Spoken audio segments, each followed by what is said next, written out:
Appreciate you joining me today. We're going to be looking at the trial as well as the crucifixion today.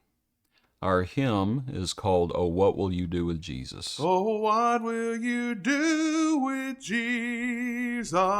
The call comes low and sweet, as tenderly he bids you your burdens lay at his feet.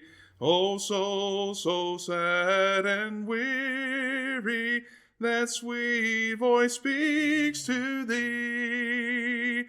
Then what will you do with Jesus?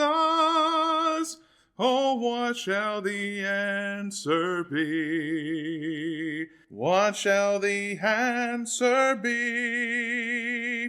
What shall the answer be? What will you do with Jesus? Oh, what shall the answer be? Appreciate it, Lee. Verse 3, "Oh, think of the King of glory from heaven to earth come down, his life so pure and holy, his death, his cross, his crown. Of his divine compassion, his sacrifice for thee. Then what will you do with Jesus? Oh, what shall the answer be?" Let's look in Matthew 27. I want to look at three parties. In this first one, we're looking in verse 19, and I was thinking about Pilate. Matthew 27, verse 19, "While he," that would be Pilate, "was sitting on the judgment seat, his wife sent to him, saying, Have nothing to do with that just man, for I have suffered many things today in a dream because of him." Have nothing to do with him. And that's how a lot of people are. Not that they've been warned in a dream, but a lot of people, the answer is, I just don't have anything to do with them. Just wash your hands of it.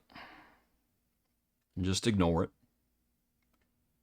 Just do what you can to pacify other people and just move on. Have nothing to do with them. And that's how a lot of people are.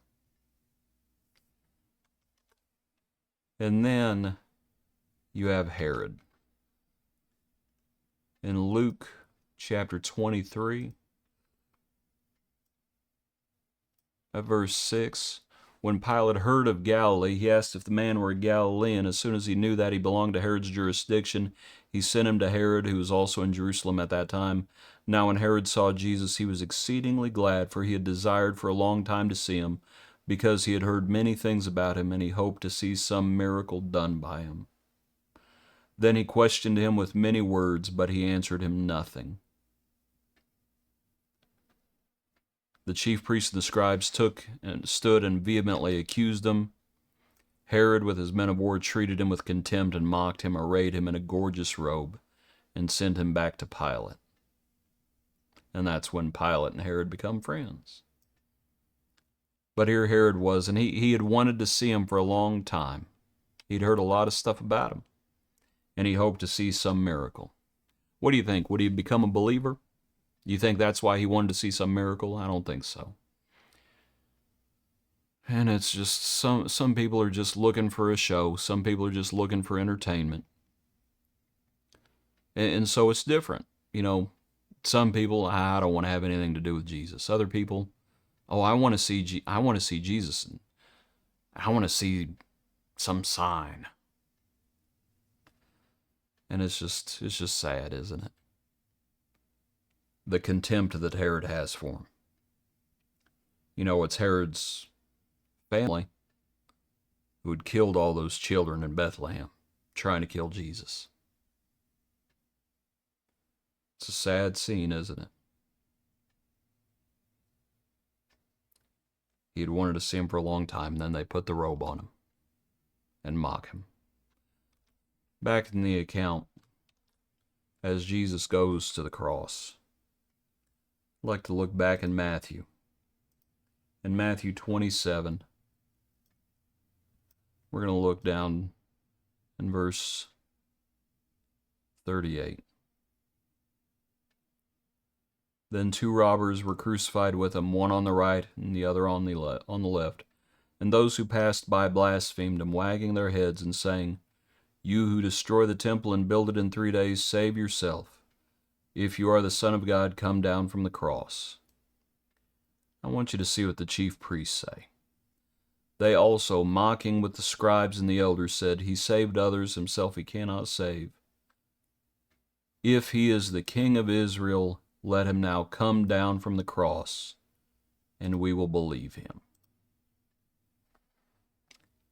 It's an amazing thing to say, isn't it? If he's the King of Israel, let him come down from the cross, and we'll believe him. What do you think? Would they have?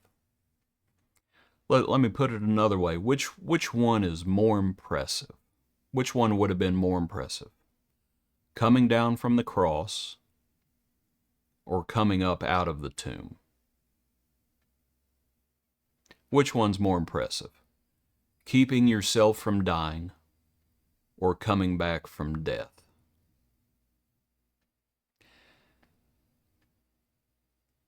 The Lord came back from death. And they were real quick to believe, weren't they? No. See, that's the problem with those who request a sign. An adulterous generation seeks after a sign, Scripture says. Those who want to see a sign, those who say, "I'm only going to believe if I see a sign," pretty often they see signs and they still don't believe. Like, no. Pilate's wife says, "Have nothing to do with him." Herod says, treating him like a spectacle, just looking for entertainment. And then the priests and whatnot, "Oh, if he comes down from the cross, we'll believe him." No, they wouldn't. No, they wouldn't. It's a sad thing, isn't it? What we have to do is we have to ask ourselves, what will we do with Jesus? What will we do? Appreciate you. Hope you have a good day. Join us tomorrow for another portion of our daily praise.